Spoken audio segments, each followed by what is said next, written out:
जब हमारी बेसिक ज़रूरतें पूरी हो जाती हैं, तब हम ज़िंदा रहने की ज़रूरत भूल जाते हैं, क्योंकि हमारी ज़िंदगी में वो पूस की रात नहीं आती, जिससे हल्कू को गुज़रना पड़ा था। दोस्तों, स्वागत है आपका दृष्टि स्टडी पॉइंट में। एक और कहानी आपके लिए।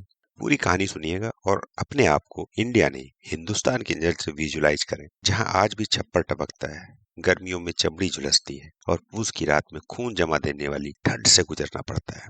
दोस्तों, अगर कहानी अच्छी लगे तो कमेंट करके ज़रूर बताइएगा। अगर पहली बार चैनल पर आए हैं तो चैनल को सब्सक्राइब करें और बेल बटन को जरूर दबाएं, जिससे कि अगली कहानी का नोटिफिकेशन आपके पास आ सके। ये कहानी है हल्कू की। एक किसान है और कर्ज में डूबा हुआ है। सहना, एक साहूकार जिसने हल्कू को कर्ज दिया है। मुन्नी हल्कू की वाइफ है और जबरा हल्कू का वफादार कुत्ता है। हल्कू ने घर आकर अपनी पत्नी मुन्नी से कहा, घर में जो रुपए रखे हैं उसे ले आओ, सहना को देना है ताकि उससे पीछा छूटे। बरामदे में झाड़ू लगा रही मुन्नी ने पलटकर गुस्से में देखा और बोला, 4 रुपए ही तो बचे हैं घर में, अब वो भी सहना को दे दोगे तो माघ पूस की कड़कड़ाटी ठंड कैसे कटेगी? सहना से कह दो अभी पैसे नहीं है, फसल कटने पर दे देंगे।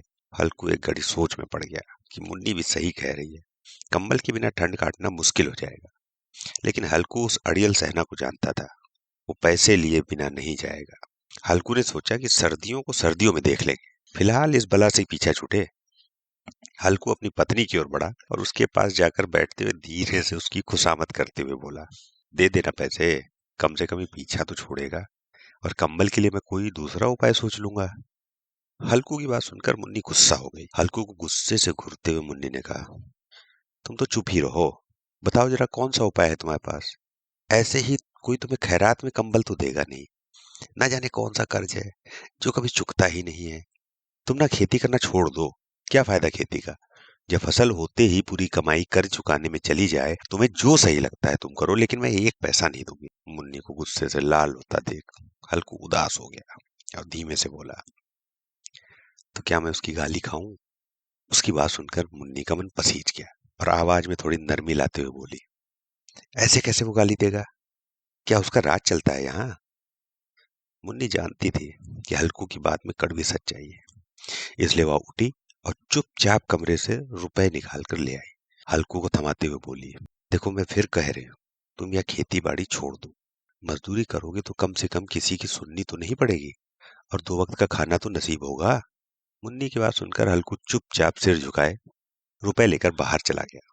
हल्कू उन 3 रुपए की अहमियत जानता था, जिसे उसने पाई पाई जोड़कर कंबल खरीदने के लिए जमा किए थे। सेना को रुपए थमाते हुए हल्कू के हाथ कांपने लगे, जैसे वह सीने से अपना दिल निकालकर सेना की हथेली पे रख रहा हो। वक्त बीतता गया और पूस की वो कड़कड़ाती सर्द रातें भी आ गई। आसमान में जैसे चांद तारे भी ठंड से ठिठुरने लग रहे थे। हल्कू अपने खेत के किनारे बांस व पत्तों से बनाई मचान के नीचे पुरानी चादर ओढ़े कप कपाते हुए बैठा था, और साथ में उसका कुत्ता जबरा भी उसके साथ था, जो सर्दी के कारण बार बार कूं कूं की आवाजें निकाले जा रहा था। ठंड इतनी ज्यादा थी कि दोनों की आंखों से नींद कोसों दूर थी। सर्दी से खुद को बचाने के लिए हल्कू ने अपनी गर्दन को घुटनों से सटाते हुए अपने कुत्ते की ओर देखा और कहा, जब पता था कि इतनी ठंड है यहाँ, तो मेरे पीछे पीछे खेतों में क्यों आ गया? घर में होता तो कम से कम चार दीवारी में इतनी ठंड तो न लगती। अब पड़े रहो ठंड में यहाँ। अब जबरा शांत हो गया। शायद उसे पता चल गया था कि उसके मालिक को कू कू की आवाज से नींद नहीं आ रही है। इसके बाद हल्कू गर्दन को घुटनों पे सटाए सोचने लगा, सब किस्मत किस्मत की बात है। हम यहाँ ठिठुरते हुए रात काट रहे हैं, और वो पैसे वाले बिना कुछ किए ही मजा लूट रहे हैं। इसके बाद हल्कू ने चिलम भरी और ठिठुरते हुए उसे पीने लगा। हल्कू ने अपने कुत्ते जबरे को देखा और कहने लगा, बस आज रात किसी तरह से काट ले, कल तेरे लिए यहाँ पुआल बिछा दूं, तब तुम्हें ज्यादा ठंड ना लगेगी। हल्कू वही जमीन पर लेट गया और सोचा कि कुछ देर के लिए आंखें मूंद कर सो लूं। लेकिन जैसे ही उसने आंखें बंद की, ठंड की चुभन से जैसे पूरे शरीर में सुइयां चुभने लगी। कुछ देर करवट बदलने के बाद हल्कू पूस की रात को कोसते हुए उठकर बैठ गया। जब सब कुछ करने के बाद भी ठंड जाने का नाम नहीं ले रही थी, तो हल्कू ने पास बैठे अपने कुत्ते को उठाया और उसे गोद में लेकर लेट गया। ठंड से बचने के लिए जबरे के शरीर से आ रही दुर्गंध को भी हल्कू ने नजरअंदाज कर दिया। जबरे को भी गर्माहट मिल रही थी और उसने भी आंखें मूंद ली और सोने की कोशिश कर रहा था कि तभी जबरे को कोई आहट सुनाई दी और वो एकदम सावधान की मुद्रा में खड़ा हो गया। जबरा अचानक मचान से बाहर निकला और इधर उधर दौड़ते हुए जोर जोर से भौंकने लगा। कुछ देर यहाँ वहां भौंकने के बाद जबरा दोबारा हल्कू से सट कर बैठ गया। ऐसे ही रात का 1 और घंटा बीत गया और ठंड कम होने का नाम नहीं ले रही। हल्कू उठकर बैठ गया। वो दोनों हाथों से टांगों को कसकर पकड़े हुए घुटनों पर सिर टिकाए बैठा था। ठंड में हल्कू को लगा कि जैसे उसका खून जम गया हो और वह बेबसी से बस सुबह होने का इंतजार करने लगा। हल्कू के खेत के सामने ही आम का एक बड़ा सा बाग था, जिसे देखकर वो सोचने लगा कि पतझड़ शुरू हो चुकी है। इन पेड़ों से पत्तियां झड़ी होंगी, तो क्यों ना इनके सूखे पत्ते लाकर देर तक आग सेक लूं। हल्कू ने सोचा कि वह पत्तियां उठाने तो चला जाएगा, पर कहीं रात के अंधेरे में उस पर कोई जानवर हमला ना कर दे और उसे ऐसे देखकर कोई भूत ना समझ ले। कुछ देर यूं ही सोचने के बाद हल्कू एकदम से उठा और एक सूखे पौधे को उखाड़कर उसे मसाल की तरह जलाकर पेड़ों की ओर चल पड़ा। अपने मालिक को ज्यादा देख जबरा भी झट से उठ गया और दुम मिलाते हुए हल्कू के पीछे हो लिया। पेड़ों के पास पहुंचकर हल्कू ने उन विशाल पेड़ों को देखा, जो अंधेरे में डरावने लग रहे थे। अपने मन के डर को दबाते हुए हल्कू नीचे झुका और पेड़ों के आसपास पड़ी पत्तियां बटोरने लगा। सूखे पत्तों को समेटने की वो आवाज और ठंडी हवा के झोंकों से आ रही पेड़ों की सरसराहट हल्कू को डरा रही थी। ठंड में नंगे पांव पर कंकड़ तो मानो तीर की तरह चुभ रहे थे। उन सबसे ध्यान भटकाने के लिए हल्कू ने जबरे से बातें करनी शुरू कर दी और कहने लगा, लग रही है ना तुझे भी बहुत ठंड? बस थोड़ी सी पत्तियां इकट्ठा कर और फिर खूब आग सेकेंगे। हल्कू जितनी पत्तियां समेट सकता था समेट ली और मचान की ओर चल पड़ा। मचान के बाहर पहुंचकर हल्कू ने पत्तियों में आग लगाई। देखते ही देखते आग धधकने लगी। उसकी लपटें पेड़ों को छूने लगी। हल्कू और जबरा वहीं आग के पास बैठ गए। हल्कू अलाव में कभी अपने हाथ सेकता, कभी पांव सेकता, तो कभी आग की ओर पीट करके बैठ जाता। जबरा भी आग के पास पसर कर लेट गया और उन लपटों को देखने लगा। हल्कू जबरे की ओर देखकर कहने लगा, कहा था ना मैंने, अलाव जलते ही ठंड नहीं लगेगी, अब सेक ले जी भर कर।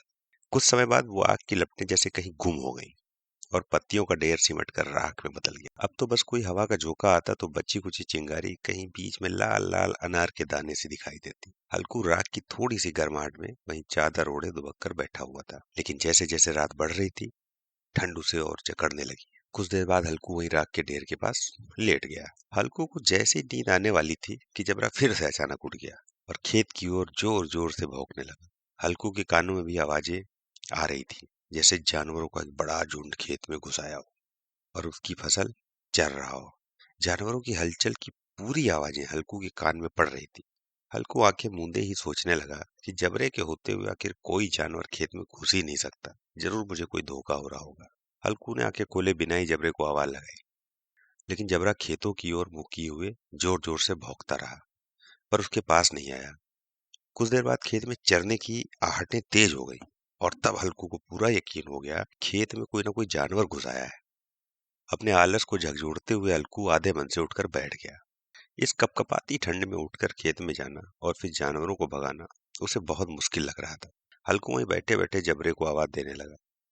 हल्कू की आवाज सुनकर जबरा और भी जोर जोर से भौंकने लगा। खेतों में नील गाय का एक झुंड घुस आया था, जो पूरी फसल को चरने के साथ ही उसे तहस नहस किए जा रहा था। जबरा अपना गला फाड़ फाड़ कर भौंके जा रहा था, जैसे उन्हें वहां से चले जाने को कह रहा हो। इस बार हल्कू ने पक्का इरादा करते हुए खुद को समझाया और चादर को शरीर पे लपेटते हुए खेत की ओर जाने के लिए कदम बढ़ाने लगा। हल्कू कुछ ही कदम चला था कि अचानक तेज हवा के झोंके ने उसके कदम रोक लिए। हल्कू को ऐसा लगा कि जैसे किसी ने सैकड़ों सुइयां उसके शरीर में चुभो दी है और उसका पूरा शरीर अकड़ गया है।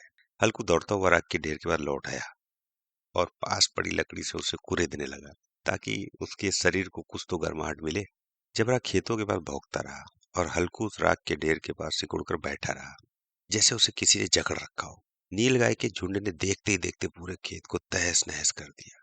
हल्कू उसी राख के ढेर के पास चादर ताने सो गया और जानवरों के जाने के बाद जबरा भी हाँफते हुए हल्कू के पास आकर बैठ गया। सुबह जब हल्कू की आंख खुली तो दिन चढ़ाया था। धूप निकल आई थी। सामने बैठी मुन्नी उसे गुस्से से घूरते हुए जोर जोर से कह रही थी, दिन भर सोए रहोगे क्या? उठकर देखो तो सही, जानवरों ने पूरी फसल का क्या हाल कर दिया है। अब हम क्या करेंगे? तुम्हारे रात में खेत में होने का क्या फायदा? अगर चादर तान कर ही सोना था तो घर पर ही पड़े रहते। मुन्नी को चुप होते न देख हल्कू धीरे से उठा और उससे पूछा, क्या तुम खेत से होकर आ रही हो? क्या सच में हमारी पूरी फसल तबाह हो गई है? मुन्नी ने गुस्से से जवाब दिया, हाँ, सब कुछ खत्म हो चुका है, हम तबाह हो चुके हैं। हल्कू जानता था कि मुन्नी ऐसे चुप ना होगी, तो उसने बहाना बनाते हुए कहा, तुझे तो बस खेत की पड़ी है, मैं यहाँ रात में मरने से बाल बाल बचा। रात को मेरे सीने में इतना तेज दर्द उठा कि मैं हिल भी ना पाया। ये तो मैं ही जानता हूँ कि दर्द के साथ मैंने कड़कड़ाती ठंड के बीच रात कैसे काटी है। हल्कू की बात सुनकर मुन्नी कुछ ना बोली। फिर दोनों खेत के पास आए और बुरी तरह रौंदे हुए खेत को देखने लगे। खेत की दुर्दशा देखकर मुन्नी के चेहरे पर उदासी छा गई और वो मन ही मन सोचने लगी कि अब गुजारा कैसे होगा। पर हल्कू के चेहरे पर एक अलग शांति थी। मुन्नी ने चिंता जताते हुए हल्कू से कहा, लगता है अब मजदूरी करके ही दिन काटने पड़ेंगे। हल्कू ने चेहरे पर हल्की सी मुस्कान बिखेरते हुए कहा, चलो कम से कम अब इन सर्द रातों में यहाँ सोना तो नहीं पड़ेगा।